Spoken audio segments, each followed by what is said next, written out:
এই ঘটনাটি শুনলে আপনাদের গা শিউরে উঠবে। বনি ইসরায়েলের এক লোক ছিলেন যিনি ৯৯টা মানুষকে হত্যা করেছিল। সে তওবা করার চিন্তা ভাবনা করেছিল, তাই সে একজন আবেদের কাছে গেল। আবিদ ও আলেমের মধ্যে পার্থক্য রয়েছে।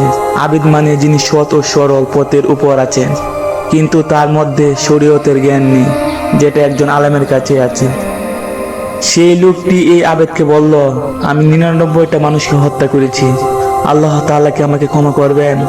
আবেদ যখন এই কথাটি শুনলো যে সে ৯৯টা মানুষকে হত্যা করেছে, সে বলল, আল্লাহ তাআলা কিছুতেই তোমাকে ক্ষমা করবেন না। এখন এই লোকটি আবেদকে খুন করে ফেলল, কারণ তার কথার সাথে তার কথার মিল নাই। তাই বলে সে আবেদকেও খুন করে ফেলল। তারপর সে ১০০ খুন করে ফেলল। অতঃপর সে তওবা করার জন্য উঠে পড়ে লাগলো। তার অন্তরের ভিতর কিছুটা অংশ হলেও ভালো ছিল। সুতরাং এই সময় যে খোঁজ করলো, যে কাউকে জিজ্ঞাসা করা যায়, সে জানতে পারে এক আলেমের কথা। সে আলেমের কাছে গেল এবং বলল, হে হুজুর, আমি ১০০টা মানুষকে হত্যা করেছি, আল্লাহ তাআলা কি আমাকে ক্ষমা করবেন? কিন্তু আলেম বলল, হ্যাঁ, তোমার আশা আছে। তুমি যদি তওবা করো, আল্লাহ তাআলা গ্রহণ করে, যদি তুমি ১০০টি লোককে হত্যা করেছো, তারপরে আল্লাহ তাআলা তোমাকে ক্ষমা করে দিতে পারে। আমিন। কিন্তু আলেমের ফতোয়া এখানে শেষ হয়নি। তিনি আরো বললেন, তোমাকে এই শহর ছেড়ে অন্য শহরে যেতে হবে। এটা ভালো শহর না, এটা খারাপ শহর। আমি চাই তুমি এই শহর ছেড়ে অন্য শহরে চলে যাও, যেখানে আল্লাহ তাআলার ইবাদত করে বেশি এবং আল্লাহ তাআলার ইবাদতে মানুষ মগ্ন থাকে, সেই শহরে তুমি চলে যাও। আলেম বুঝতে পেরেছিল সেই লোকটি যতক্ষণ পর্যন্ত এই শহরে থাকবে, ততক্ষণ পর্যন্ত সে পাপ কাজে নিয়োজিত থাকবে। কারণ সে তওবা করে, কারণ সে খুনি এবং খুন করার প্রতি সে আকৃষ্ট হয়ে পড়েছে, ঠিক একজন ড্রাগস এডিক্টের মতো। যতক্ষণ পর্যন্ত নেশাখোর ব্যক্তি সেই পরিবেশে থাকে এবং একসঙ্গে এই গ্রুপের মধ্যে থাকবে, যদিও বা সেই ব্যক্তি তওবা করে, তারপরে সেই কাজ করতেই থাকবে। তাকে পরিবেশ বদলাতে হবে, কারণ তার চারপাশে সবকিছু নেশার মতো সম্পর্কিত। যখন ড্রাগস ডিলার যার কাছ থেকে ড্রাগস নিত, তার সাথে তার দেখা হবে, সে ড্রাগসের কথা মনে পড়ে যাবে। যে বন্ধুর সাথে নেশা করত, তার সাথে দেখা হলে সে আবার নেশা করবে।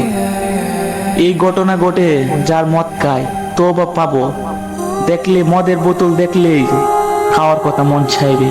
তাই এইসব থেকে দূরে থাকতে হলে এই পরিবেশ থেকে দূরে যেতে হবে তোমার। সেই কারণে আলেম সেই খুনিকে বলল, এই শহর থেকে তুমি চলে যাও। হযরত মুহাম্মদ সাল্লাল্লাহু আলাইহি সাল্লাম বলেন, যদি তুমি একজন খারাপ মানুষের সাথে থাকো, তাহলে তুমি খারাপ হবে। একজন ভালো মানুষের সাথে থাকো, তুমি ভালো হবে। একজন আলেমের সাথে থাকো, তুমি আলেমের কিছুটা অংশ পাবে। তুমি একজন খারাপ মানুষের সাথে থাকো, তুমি নিশ্চিত তুমি খারাপ হবে। তাই সে আলেমের তাকে এই শহর থেকে অন্য শহরে চলে যেতে বলছিল। তার কথা মতো সেই লোকটি অন্য শহরের দিকে রওনা দিয়েছিল, কিন্তু আল্লাহর ইচ্ছা মাফিক সেই লোকটিকে সেই শহরে পৌঁছানোর আগে সে মারা গেল। যখন সে মারা গেল, তখন মৃত্যুর ফেরেশতা তার রূহ কবজ করার জন্য আসছিল। যখন একজন ভালো লোক মারা যায়, তখন রহমতের ফেরেশতা তার রূহ কবজ করার জন্য আসে।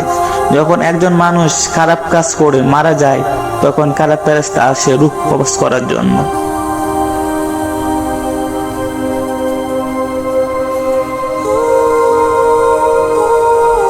কিন্তু যেহেতু সে ক্ষেত্রে পরিস্থিতি পরিষ্কার ছিল না, তাই দুই ফেরেশতা দলে আসলো তার রূহ কবজ করার জন্য, এবং সেখানে একটি বিতর্ক জন্ম নিল। আপনারা যদি বাকি পার্ট চান, তাহলে আমার এই চ্যানেলটা সাবস্ক্রাইব করেন, আর হ্যাঁ, ভিডিওটা ভালো লাগলে আপনাদের বন্ধুদের কাছে শেয়ার করেন। শাস্তির ফেরেশতা বলল, এই লোকটি আমাদের, কারণ সে এখনো তওবা করেনি, কবুল হয়নি। তার শ্রদ্ধা ছিল, সে কিন্তু অন্য শহরে পৌঁছাতে পারেনি। রহমতের ফেরেশতা বলল, না, সে তওবা করেছে এবং সে শহরে চলে যাওয়ার জন্য রওনা দিয়েছিল। তো দুই দলের ফেরেশতা বিতর্ক করেছিল যে কারণে সেই ব্যক্তি রূহ নেবে। তাই আল্লাহ তাআলা তাদের বিতর্ক দূর করার জন্য তাদের কাছে আরেকজন ফেরেশতা পাঠিয়েছিলেন। তিনি তাদেরকে বললেন যে সেখানে মারা গিয়েছেন সেখানে উভয় শহরের দূরত্ব পরিমাপ করো।